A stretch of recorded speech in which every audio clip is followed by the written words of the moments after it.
You're about to hear a wrestling story that was never meant to be told on television because it exposes how the game really works. They told Benedict when to lose.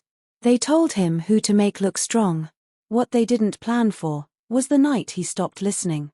Click the subscribe button for more wrestling drama. Like and drop your thoughts on the comments box. The gym lights buzzed overhead, one of them flickering like it had a grudge. Benedict Sun liked it that way. Darkness told the truth.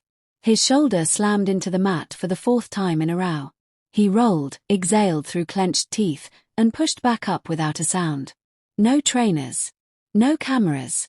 Just the ropes, the echoes, and 5 years of being told when to fall. He wasn't losing because he wasn't good enough. He was losing because he was useful. 5 years ago, he debuted with heat. Crowd liked him. Management noticed, then buried him. Every time he caught momentum, the script changed. Every time fans reacted, the finish went the other way. He became the man champions sharpened themselves on. Reliable. Disposable. The bell in his head never stopped ringing. From the shadows near the equipment racks, Stella Dixon watched him reset the ring again. She'd been coming down here late for weeks, pretending it was curiosity. It wasn't. Her father's company sold dreams, but she'd grown up backstage long enough to know the truth. Someone always paid for the illusion. And lately, that someone was Benedict Sunday. She remembered the night it clicked. 3 weeks ago. Live TV. Benedict took a knee to the jaw that wasn't supposed to land that hard. He still finished the match. Still hit his marks. Still took the pin. As medics helped him up, the crowd was chanting his name. Her father cut the feed early. Don't reward defiance, Victor Dixon had said later. Crowds are emotional. Stories need control. That was the moment Stella stopped seeing Benedict as talent and started seeing him as evidence. Tonight, she stepped forward, heels clicking softly on concrete. You're training like someone who expects to be punished, she said.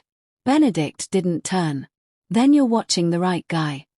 She leaned on the ropes, eyes scanning the bruises he never bothered to ice. You've never been injured long term. That's rare. That's because I protect everyone else, he said. That's my job. She felt the weight of that land. He wasn't complaining. He was stating fact. You know why my father keeps you where you are? She asked. He finally looked at her. His eyes were calm. That scared her more than anger. Because I don't cause problems. Because you absorb them, she corrected. You're the pressure valve. If you move up, someone else has to fall. And my father doesn't want chaos. Benedict wiped sweat from his face with his wrist tape. Chaos is how this business stays honest. That line hit her harder than she expected. She inhaled slowly. I was 12 when I learned matches were scripted, she said. I was 15 when I learned injuries weren't. I was 20 when I realized the same men kept getting hurt so the same faces could stay on posters. She met his eyes again. You're one of them. Silence stretched. The hum of the lights grew louder. You shouldn't care, he said finally. This is your inheritance. That's exactly why I care, Stella replied. Because if this company is going to collapse one day, I don't want it built on men it chewed up quietly. Benedict stepped closer now. Not threatening. Testing. You asking me to go unscripted? He said. She nodded once. Live broadcast. Against the champion. A sharp laugh escaped him. That's not rebellion. That's suicide. It's exposure, she said. If you lose scripted, no one notices. If you win unscripted, your father crucifies me. He can't, she said. Not without admitting the script is more important than the sport. That was the hook. That was the fracture point. Benedict looked past her, toward the empty entrance tunnel. He could already hear the crowd in his head, the roar that always died at 3. What happens to you if this goes wrong? He asked. Stella didn't answer immediately. When she did, her voice was quieter. I lose his trust. Maybe my position. Maybe the future he planned for me. He studied her, searching for performance. Found none. So why risk it? She stepped back, giving him space. Because once, when I was a kid, I watched a man fight through a broken hand because the crowd believed in him. And my father fired him the next week for being unmanageable. Her jaw tightened. That man was my first hero. I never even learned his real name.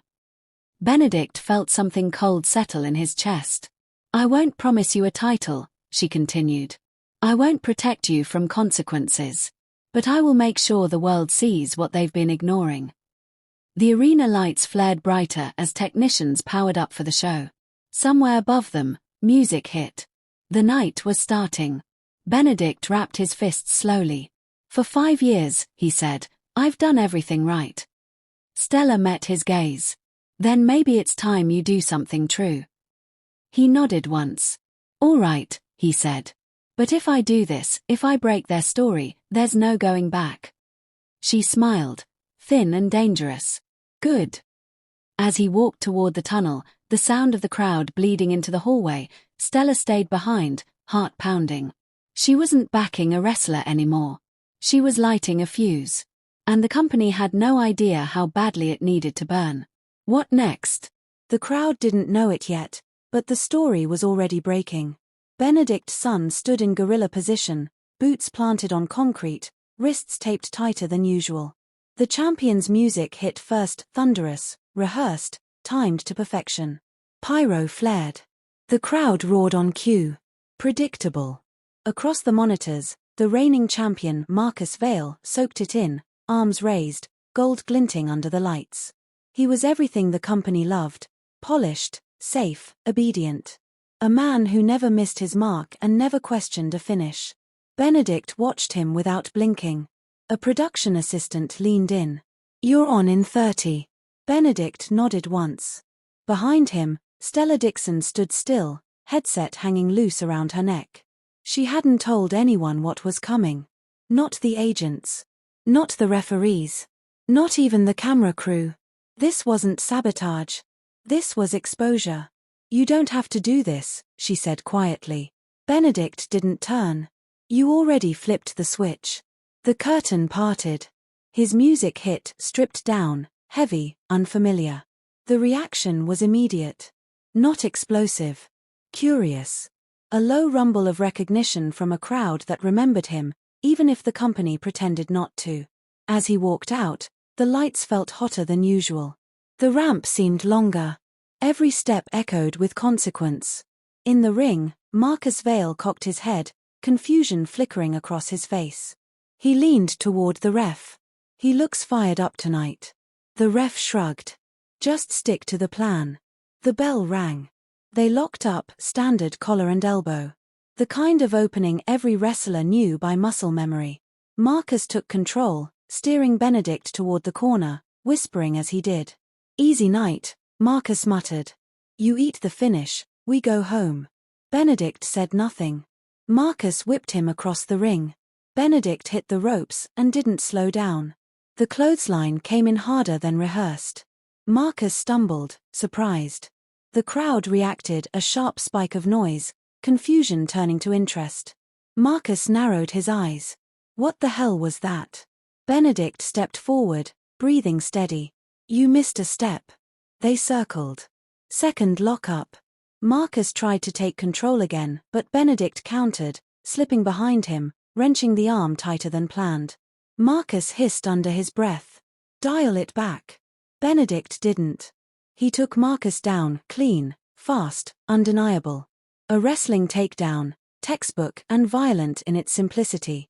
The mat shook. The crowd rose. Backstage, a producer leaned forward. Was that in the run sheet? No, another voice snapped. What's he doing? Stella didn't move. In the ring, Marcus rolled to his feet, irritation bleeding into anger. He charged. Benedict ducked, hooked him, and drove him into the turnbuckle. The impact echoed real, not staged. The crowd felt it. They always did. Marcus grabbed Benedict by the jaw, pressing his forehead against his. You're going off script, he growled. Benedict met his eyes. Calm. Focused. Dangerous. So are you, he said, and shoved him back. The match was no longer theirs. The ref hesitated now, eyes darting to the timekeeper. The agent at ringside barked orders no one could hear. The camera cut tighter, trying to control the story. Too late. Marcus threw the first cheap shot, a forearm across Benedict's throat, followed by a knee that landed heavy. He wasn't protecting anymore. He was punishing. Fine, Marcus spat. You want real? Benedict wiped blood from his lip, tasted iron, and smiled. The next 5 minutes were chaos. Moves hit sharper. Holds lingered longer. There was no rhythm, no choreography, just instinct and pride colliding under hot lights. Benedict took a spinebuster that rattled his lungs. Marcus ate a stiff elbow that snapped his head back. The crowd was on its feet now, not chanting, not cheering, just reacting. Backstage, Victor Dixon stormed into the control area. "What is happening?" he demanded. No one answered.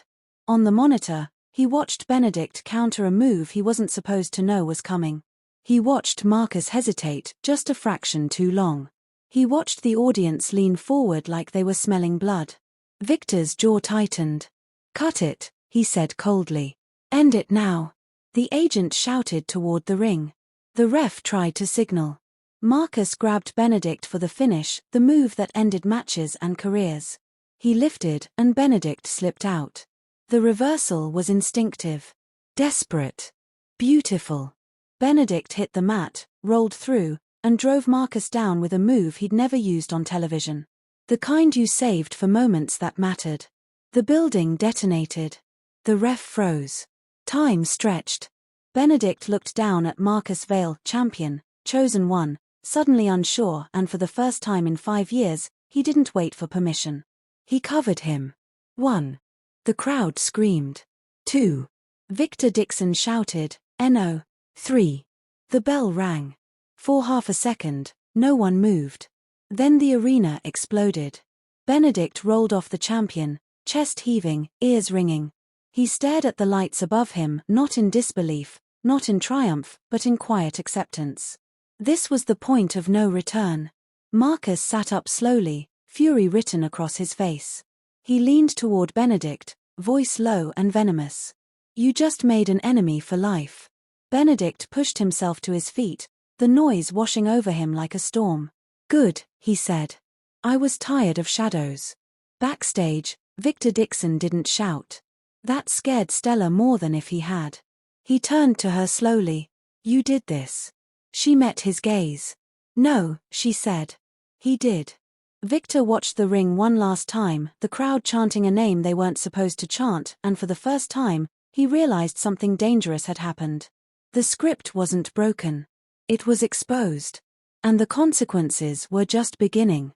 Benedict didn't break the script. He exposed it.